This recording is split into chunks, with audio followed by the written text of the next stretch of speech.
Hello प्यारे बच्चों, कैसे हो आप सब। मैं एक बार फिर से आपका अपने यूट्यूब चैनल में तहे दिल से स्वागत करता हूं। तो प्यार साथियों, आशा करता हूं कि आप सभी अच्छे और स्वस्थ होंगे, परिवार में भी एकदम मस्त होंगे।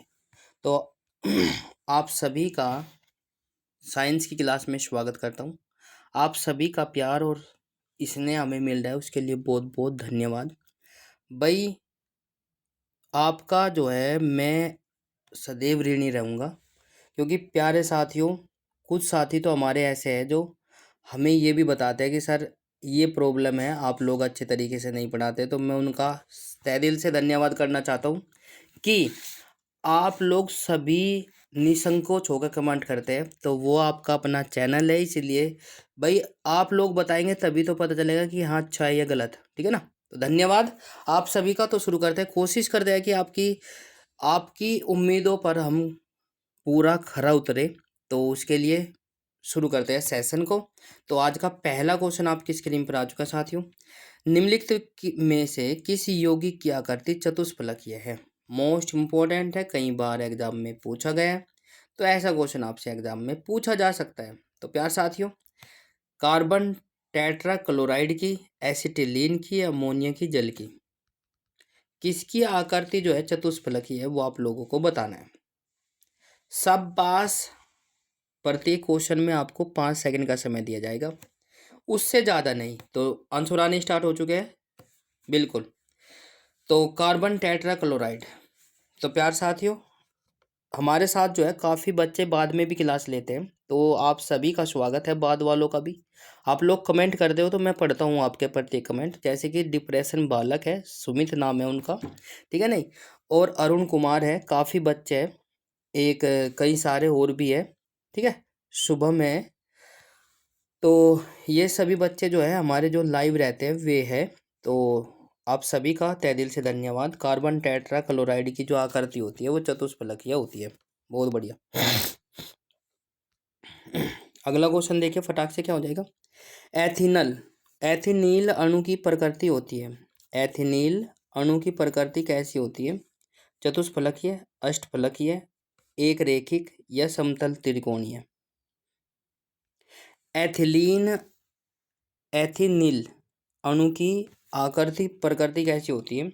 तो मैं आपको बता दूं, बिल्कुल सही जवाब समतल त्रिकोणीय होती है एथिनील की। अगला क्वेश्चन आपकी स्क्रीन पर आ चुका है साथियों। मीथेन के अणु में होती है त्रिसंयोजक बंध, एकल सहसंयोजक बंध, द्विसंयोजन बंध, इनमें से कोई नहीं। तो जल्दी से कमेंट करो और बताइए कौन सा ऑप्शन सही हो जाएगा। तो प्यार साथियों, समय समाप्त। जो बच्चे ऑप्शन नंबर बी के साथ जा रहे हुए सही हो जाता है। मीथेन के अणु में वो सॉरी एकल सहसंयोजक बंध हो जाता है। एकल सहसंयोजक बंध मीथेन के अणु में। बहुत बढ़िया, ठीक है भाई, बहुत बढ़िया। एकल सहसंयोजक बंध होता है। अगला क्वेश्चन आपकी स्क्रीन पर आ चुका है साथियों, जल्दी से देखिए फटाक से क्या रहने वाला है। मीथेन के अणु में क्या होता है, ये मैं अभी अभी ऊपर बता कर आया हूँ, मेरे बताने से पहले आंसर आ जाना चाहिए। बहुत बढ़िया, एकल सहसंयोजक बंध होता है, ऑप्शन नंबर ए। अगला क्वेश्चन देखिए फटाक से क्या हो जाएगा।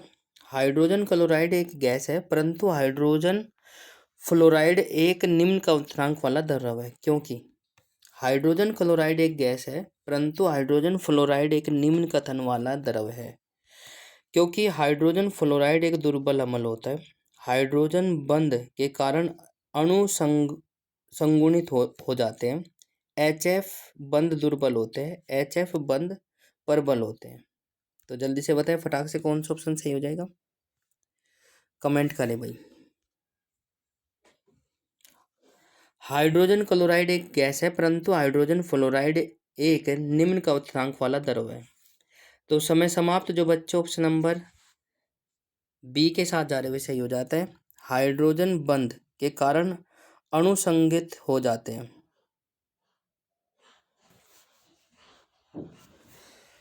बिल्कुल, इसी के साथ अगले क्वेश्चन पे चलते हैं भाई। अगला क्वेश्चन क्या कहता है, जल्दी से देखिए भाई। उस यौगिक को चिह्नित कीजिए जिसमें आयनी सहसंयोजिता और उप सहसंयोजिता वाले अबंध है। Sulphur dioxide, sulphur trioxide, ammonia chloride, पानी।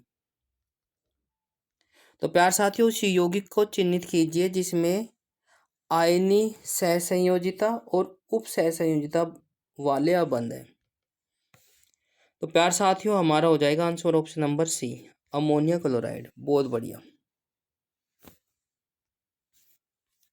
अगला क्वेश्चन आपकी स्क्रीन पर आ चुका है साथियों। जल के आधिकारिक क्वथनांक का कारण बताना है। जल के आधिकारिक क्वथनांक का कारण बताना है। चार ऑप्शन आपके नीचे दिए गए हैं। ए, जल के अणुओं में हाइड्रोजन आबंध, जल के अणुओं का कम वियोजन, इसका अधिक हाइड्रोक्लोरिक स्थिरांक, इसकी विशिष्ट ऊष्मा। जल्दी से बताएं, फटाक से कमेंट करें भाई। बहुत बढ़िया। ऑप्शन नंबर ए वाला सही हो जाएगा।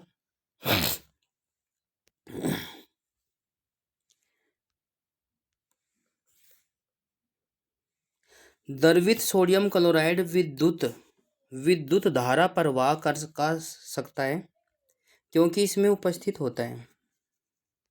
एक बार क्वेश्चन को दोबारा से रिपीट कर देता हूँ। द्रवित सोडियम क्लोराइड विद्युतीय धारा प्रवाह कर सकता है क्योंकि इसमें उपस्थित होता है मुक्त इलेक्ट्रॉन, मुक्त अणु या फिर सोडियम तथा क्लोरीन के परमाणु, मुक्त इलेक्ट्रॉन या मुक्त आयन। ठीक है।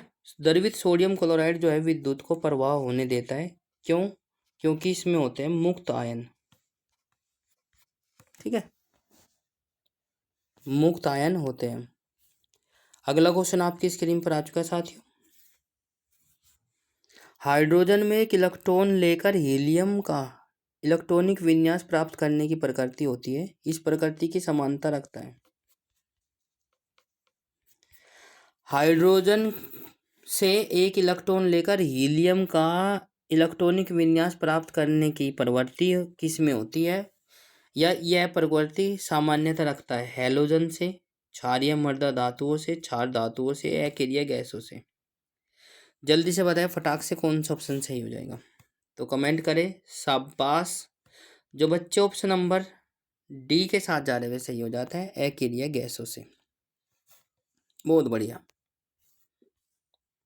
नेक्स्ट, निम्नलिखित में से कौन सा एक सहसंयोजक यौगिक है।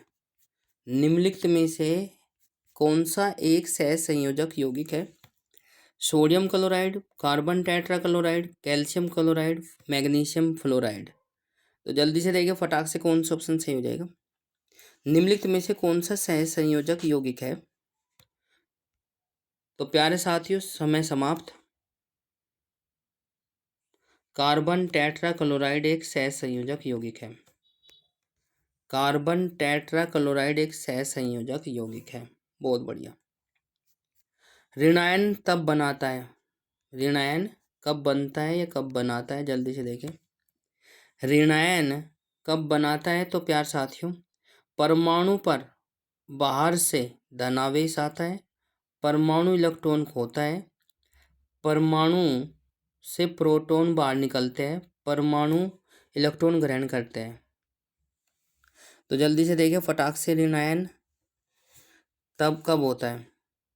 तो प्यार साथियों, समय समाप्त होता हुआ।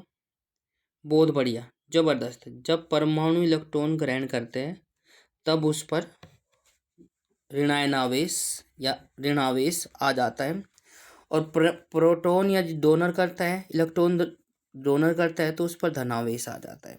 राइट, बहुत बढ़िया। अगला क्वेश्चन चलते हैं। अगला क्वेश्चन आपकी स्क्रीन पर आ चुका है साथियों। आयनों से बने यौगिकों का सामान्य नाम क्या होता है।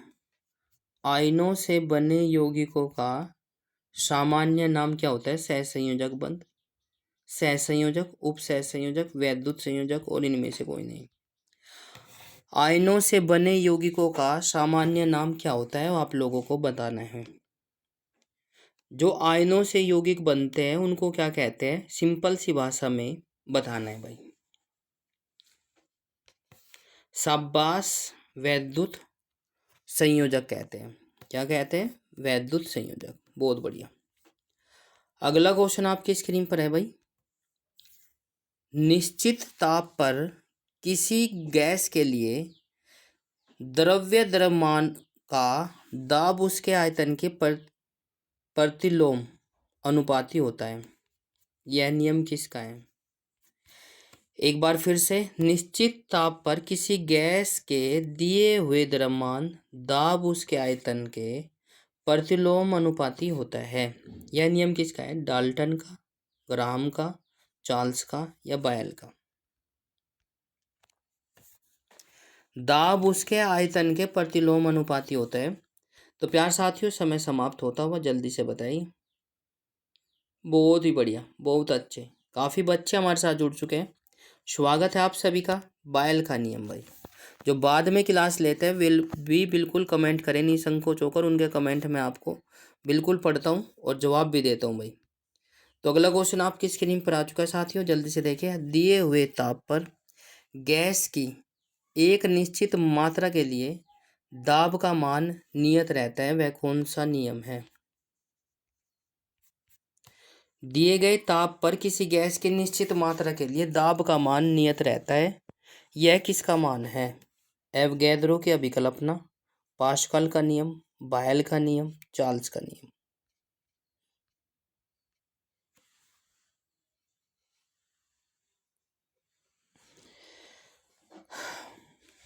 दिए हुए ताप पर गैस की निश्चित मात्रा के लिए दाब का मान नियत रहता है, तो यह नियम जो है ऑप्शन नंबर सी के साथ जो जा रहे हुए सही हो जाता है, बायल के नियम है भाई। ये भी क्या है? बायल का नियम है। अगला क्वेश्चन, स्थिर ताप पर किसी गैस का आयतन कम करने पर उसका दाब पर क्या प्रभाव पड़ता है? जल्दी से बताएं। स्थिर दाब पर किसी गैस का आयतन कम करने पर उसका दाब पर क्या प्रभाव पड़ता है? अपरिवर्तित रहता है, पहले घटता है, फिर बढ़ता है, फिर बढ़ता है, फिर कम हो जाता है?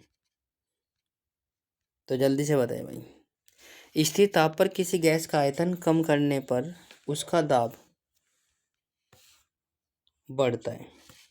ठीक है, स्थिर ताप, ताप स्थिर रहेगा, किसी गैस का आयतन कम कर देते हैं तो दाब बढ़ जाता है, जब आयतन घटेगा तो दाब बढ़ेगा।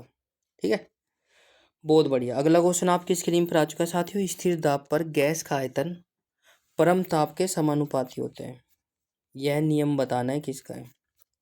स्थिर दाब पर किसी गैस का आयतन परम ताप के समानुपाती होता है, तो नियम बताना है किसका है? ग्राहम के नियम का, गैल्यूसेक के नियम का, चार्ल्स के नियम का या बायल के नियम का? जल्दी से बताएं, फटाक से सभी बच्चे कमेंट करें बिल्कुल।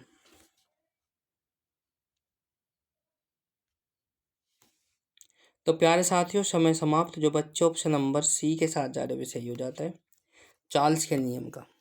बहुत बढ़िया। स्थिर दाब पर गैस का आयतन परम ताप के समानुपाती होता है, यह नियम भी चार्ल्स का नियम होता है। अगला क्वेश्चन आपकी स्क्रीन पर है साथियों, स्थिर ताप पर किसी गैस का दाब 3 गुना करने पर उसका आयतन होगा। स्थिर ताप पर किसी गैस का दाब 3 गुना कर देने पर उसका आयतन क्या होगा? आधा, चौथाई, तिहाई, 3 गुना?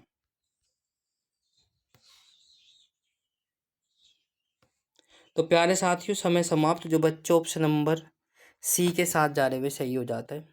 बहुत बढ़िया।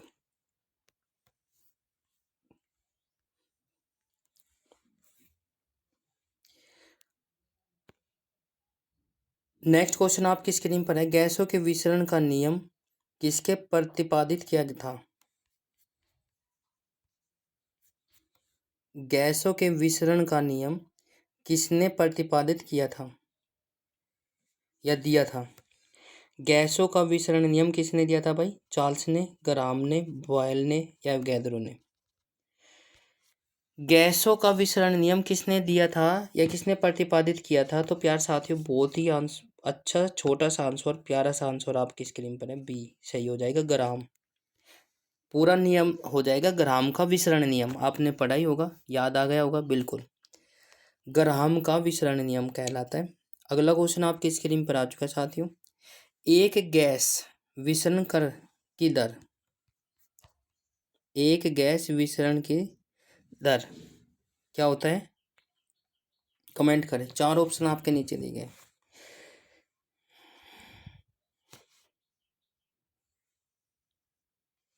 अणुभार के वर्गमूल के अनुपाती होती है। अणुभार के वर्गमूल के अनुपाती होती है विसरण की दर। अणुभार के वर्गमूल के व्युत्क्रमानुपाती होती है। नेक्स्ट, निश्चित ताप और दाब पर विभिन्न गैसों के विसरण के अपेक्षित वेग उनके घनत्व के वर्गमूल के विपरीत अनुपात में होती है। नियम किसका है? एक बार क्वेश्चन को दोबारा से रीड कर देता हूँ प्यारे बस साथियों। निश्चित ताप और दाब पर विभिन्न गैसों के विसरण के अपेक्षित वेग उनके घनत्व के वर्गमूल के विपरीत अनुपात में होती है। यह नियम किसका है? तो प्यार साथियों, चार ऑप्शन आपके नीचे दिए गए। ग्राम का विसरण नियम, बी डाल्टन का विसरण नियम, सी बायल का नियम, डी चांस का नियम। तो आंसर हो जाएगा ऑप्शन नंबर ए वाला सही। बहुत बढ़िया। तो प्यारे साथियों, इसी के साथ अगले क्वेश्चन पर चलते हैं। अगला क्वेश्चन आपकी स्क्रीन पर आ चुका है साथियों। गैसों के विसरण दरों और उनके घनत्व में कौन सा संबंध सही है?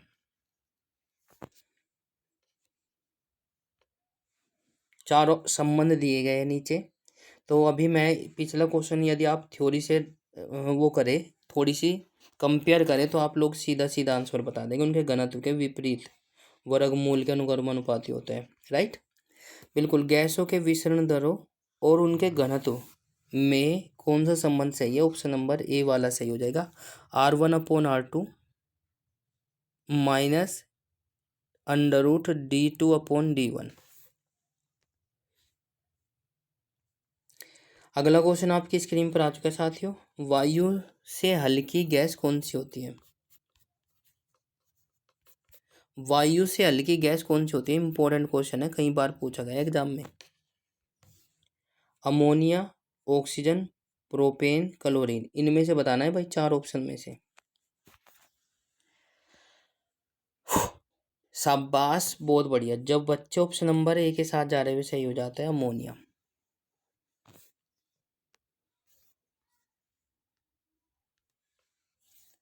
अगला क्वेश्चन आपकी स्क्रीन पर आ चुका है साथियों। वास्तविक गैस किन परिस्थितियों में आदर्श गैस का व्यवहार करती है?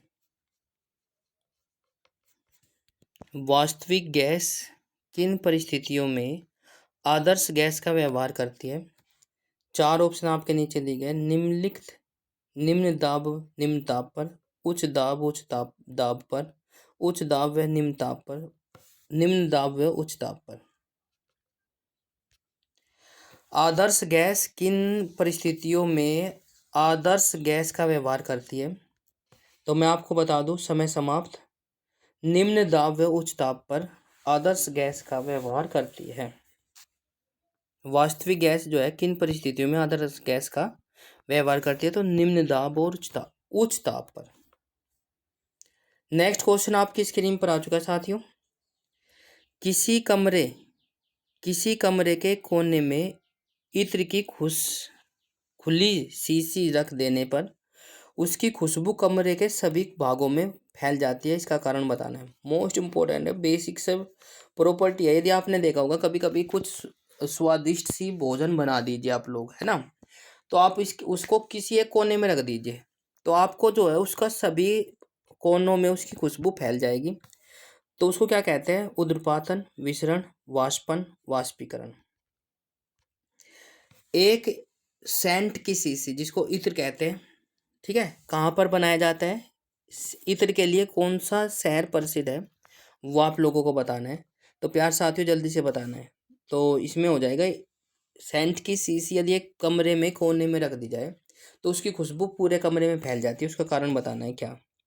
किसके कारण? विसरण के कारण। बहुत बढ़िया, जबरदस्त, बहुत ही अच्छा, विसरण के कारण भाई। अगला क्वेश्चन आपकी स्क्रीन पर आ चुका है साथियों। घनत्व में अंतर रहते हुए भी गैसों के पृथ्वी के गुरुत्वाकर्षण में बल के विरुद्ध परस्पर घुल मिल जाने का स्वभाव प्रक्रिया को क्या कहते हैं? घनत्व में अंतर होते हुए भी गैसों के पृथ्वी के गुरुत्वाकर्षण में बल के विरुद्ध परस्पर घुल मिल जाने के स्वभाव की प्रक्रिया को क्या कहते हैं? गैसों का विचरण, गैसों का वाष्पीकरण, गैसों का वाष्पन, गैसों का द्रवीकरण। तो प्यार साथियों, समय समाप्त। जो बच्चों ऑप्शन नंबर ए के साथ जा रहे वे सही हो जाता है, गैसों का विचरण। बहुत बढ़िया। ऑप्शन नंबर ए के साथ जो जा रहे वे सही हो जाता है, गैसों का विचरण। मोस्ट इम्पोर्टेंट, बहुत बढ़िया। जो बच्चे ऑप्शन नंबर ए के साथ जा रहे वे सही हो जाते हैं। तो ये साइंस के कुछ महत्वपूर्ण प्रश्न थे। क्लास कैसी लगी? यदि अच्छी लग रही है तो प्लीज़ लाइक शेयर कमेंट्स और चैनल को सब्सक्राइब जरूर कर ले। घंटे का बटन अवश्य प्रेस करें ताकि आपको समय पर नोटिफिकेशन मिलता रहे। आप सभी का प्यार और सपोर्ट हमारे लिए बहुमूल्य है और भाई वो मिल भी रहा है। अपने एरिया का नंबर 1 चैनल बनाने के लिए बहुत बहुत धन्यवाद आप सभी का तहे दिल से भाई। यदि कोई त्रुटि होती है तो आप लोग प्लीज़ कमेंट बॉक्स में मेंशन करें। सभी साथियों का बहुत बहुत धन्यवाद। ठीक है, तो मिलता है कल इसी वक्त इसी समय। जय हिंद, वंदे मातरम, राम राम सभी।